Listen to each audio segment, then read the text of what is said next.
Pak Kesmujo, saya mengaturkan banyak terima kasih karena bimbingan Bapak di jurusan teknologi kayu, saya bisa menyelesaikan skripsi saya.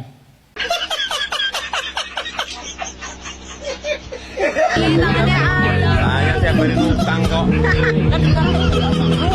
Kepala Laboratorium Komputer Forensik Polri, apa yang dia lakukan? Memanipulasi barang bukti digital. Pendiri AFDI, Asosiasi Forensik Digital Indonesia. Kalau laboratorium forensik yang hanya itu yang dipakai, kita nggak akan terima karena berkaca pada kasus Jessica Wongso. Kemungkinannya bahwa ahli yang dipilih oleh kepolisian itu akan netral. Tidak ada ya, kalau berkaca dari kasus-kasus sebelumnya, polisi tetap tends to abuse evidence. Jadi mereka cenderung untuk memanipulasi barang bukti untuk memenangkan kasus mereka. Kecuali ada people power kita ini, ya. Ini sudah akhir the end of Joko Widodo, gitu loh.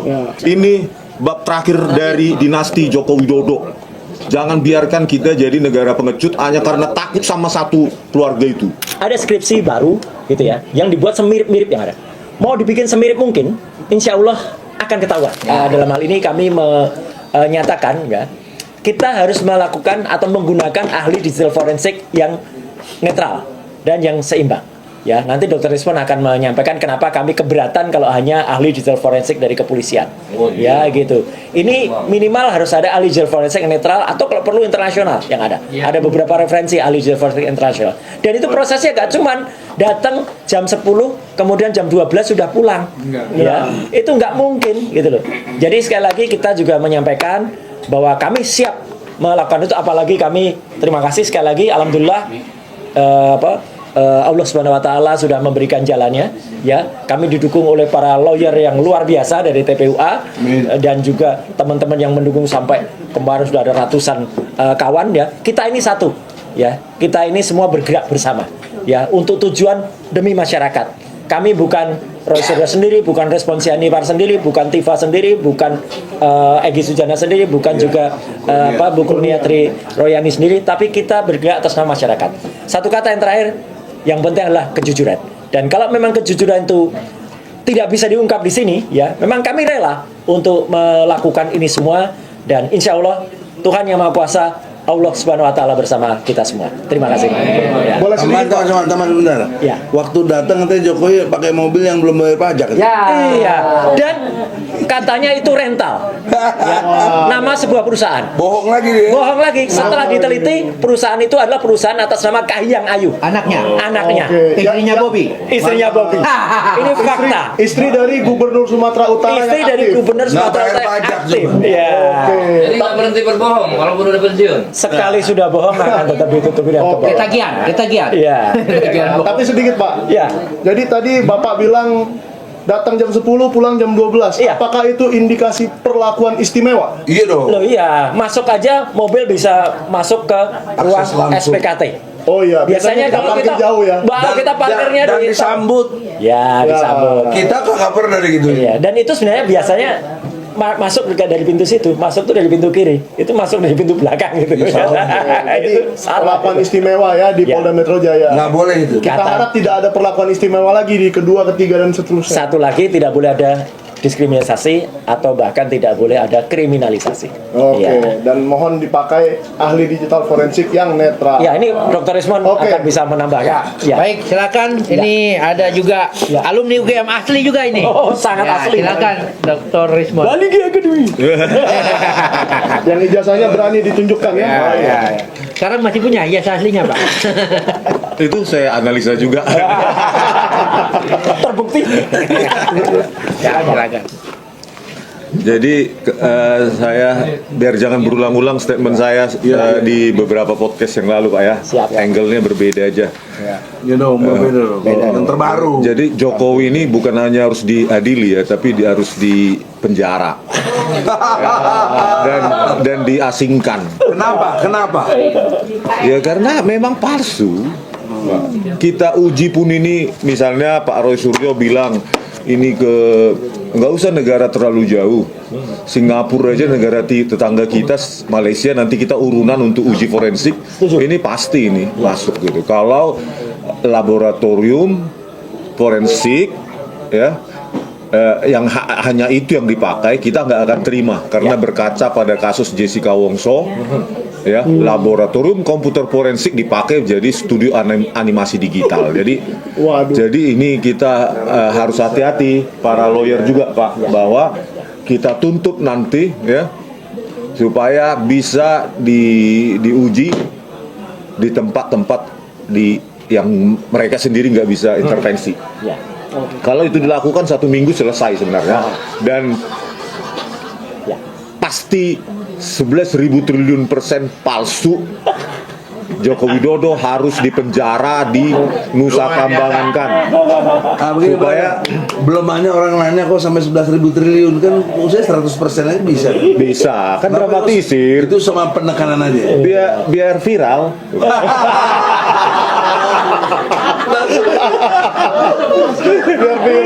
biar viral.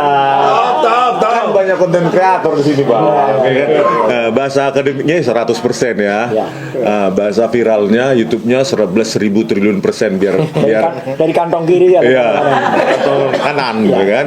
Jadi Pak Joko Widodo ini ya, dan UGM sudah 2 kali tidak datang menghadiri di PN, di sidang mediasi Pengadilan Negeri Solo atau Surakarta Mas? Apa? Solo, sama ya, Pengadilan Negeri Solo. Waktu di kita tuh ada nggak datang. Iya, 2 kali nih UGM dan Di kita Jokowi. 3 kali. Nah, bayangkan ya, UGM kompak tidak datang bersama Jokowi menghadiri sidang mediasi di Solo. Seharusnya kan kalau memang dia punya Ijazah. semua dokumen ya terkait studi mereka, studinya dia, ya datang saja gitu.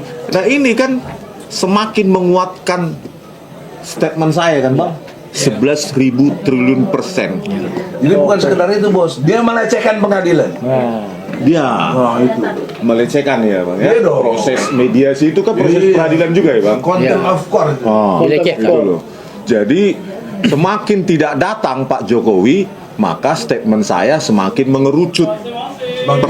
Makin benar. Persentase orang yang percaya Rismon dan Roy Suryo dan Bu Tifa akan semakin besar. Mungkin nanti yang tersisa percaya Pak Joko Widodo tinggal bazirnya. Ya kan? Kalau itu 11.000 triliun % percaya ya. Gitu loh, pasti itu. Karena orang benar kan tidak mau capek-capek membayar lawyer, pergi capek-capek melapor, itu kan capek. Ya. Tinggal tunjukkan ini Capek dan uji keluar sini. biaya. Keluar biaya Pak. Dari Solo ke Ini Jakarta, deh, ya. uji semua kan gitu.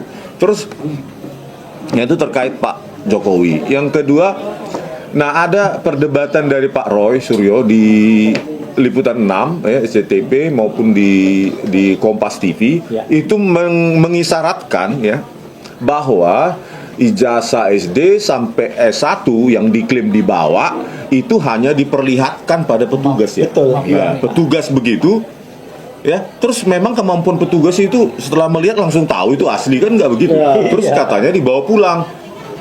Nanti kalau diminta lagi, Saya datang lagi. dibawa lagi, ditunjukkan lagi. Harusnya kan ditinggal. Ya harus. Harusnya kan ditinggal. Bagaimana mereka menguji forensik kalau nggak ditinggal? Mungkin Pak Joko Widodo tidak percaya sama polisi itu. Bukan, mungkin Jangan-jangan nanti ditaruh di polisi terus ijazahnya dipalsu gitu. bukan lah.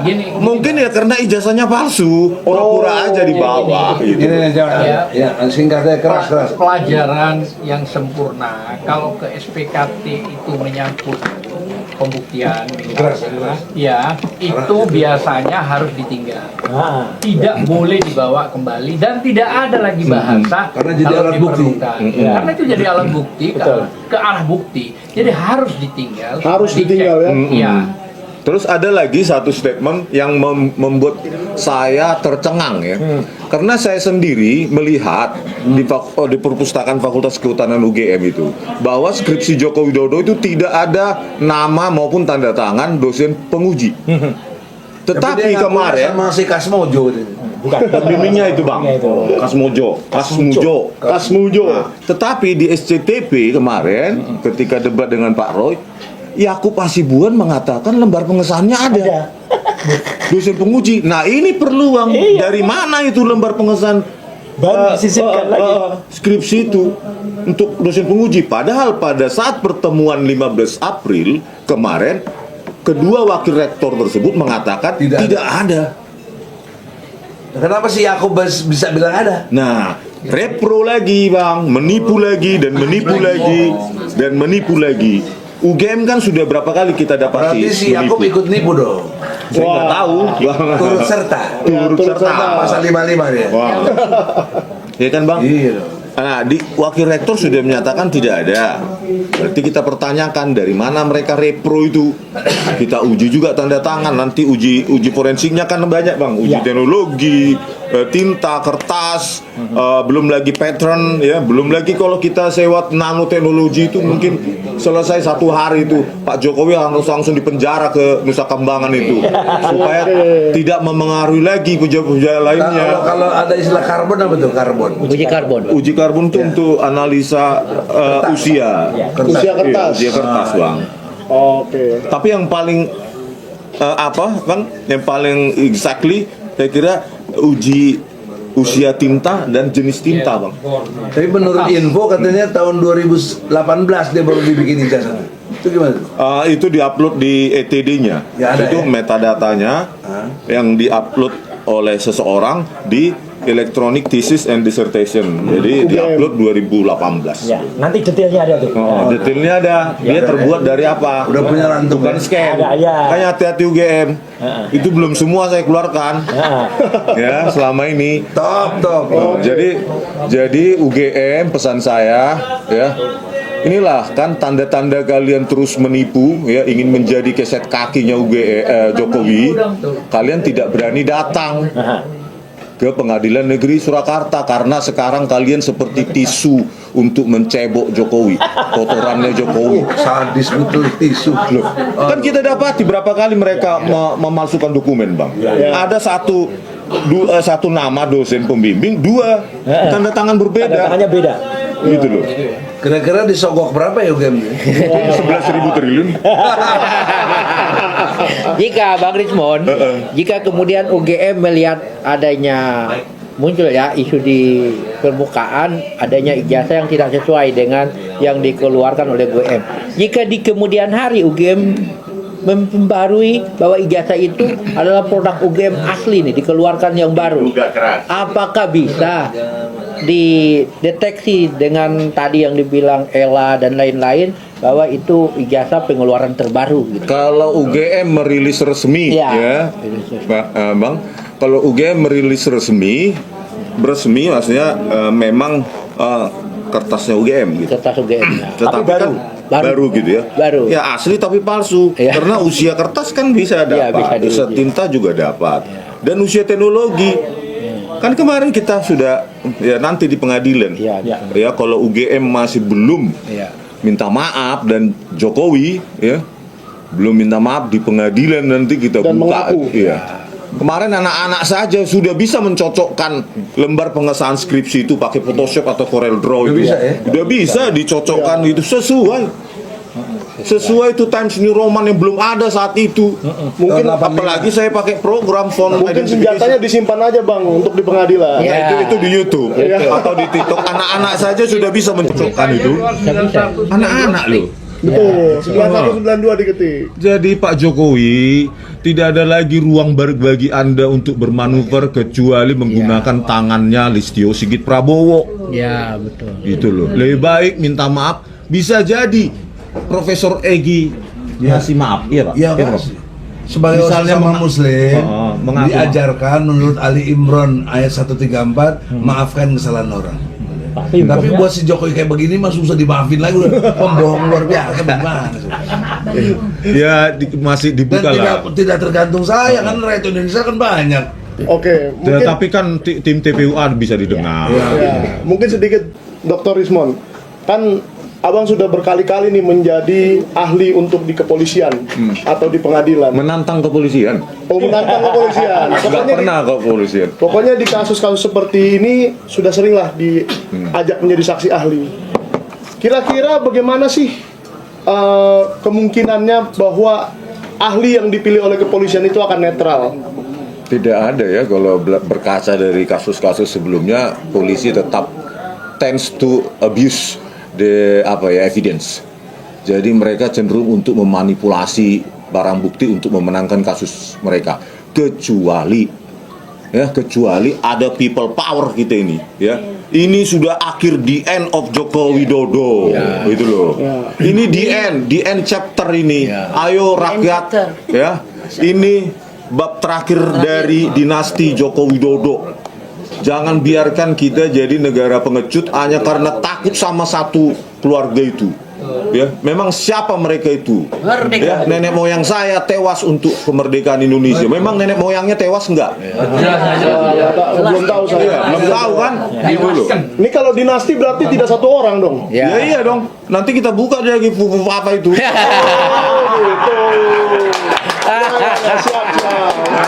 Jadi UGM ya. Jadi kesimpulannya Gibran jilid kedua. Pupu papa. Ya, mungkin kalau Jokowi ya sikap tindak tanduknya selalu menipu dia. Ya, betul. Tapi kita masih ada harapan untuk UGM. Masih ada harapan untuk internal UGM itu mendesak petinggi UGM untuk berani jujur. Ya, tidak ada lembar pengesahan skripsi seperti itu. UGM tahun 1985, jangan menipu dunia. Itu bukan hanya menipu Indonesia loh. Ya, betul. Mereka menipu dunia. Menipu peradaban. Menipu peradaban. Miliar peradaban di dunia ini dia tipu, masa begitu ada 1985. Dan termasuk mungkin kita undang OCC RP juga ya. Kalau sidang bisa itu ya, meliput. dituliskan, ditembuskan itu bahasa Inggris. Halo teman-teman, berjumpa bersama saya di Politik Dangi. Ya, kalau kita mau mengikuti bagaimana kisruhnya ijazah Pak Jokowi ini teman-teman ya, belum menemukan titik terang. Namun kalau kita lihat bagaimana pihak-pihak yang melaporkan Pak Jokowi atas dugaan ijazah palsu ini ya, cukup berani ya, karena mereka merasa memegang ada data teman-teman. Dan Pak Jokowi pun selalu mengelak ketika ada pihak-pihak yang ingin ya, memastikan apakah ijazah Pak Jokowi itu palsu atau asli ya. Namun Pak Jokowi tidak mau memberitahu ya ataupun membuka ijazah teman-teman. Namun yang terjadi adalah Pak Jokowi membalik melaporkan mereka-mereka ya. Dan terjadilah saling lapor ya. Bagaimana menurut kalian?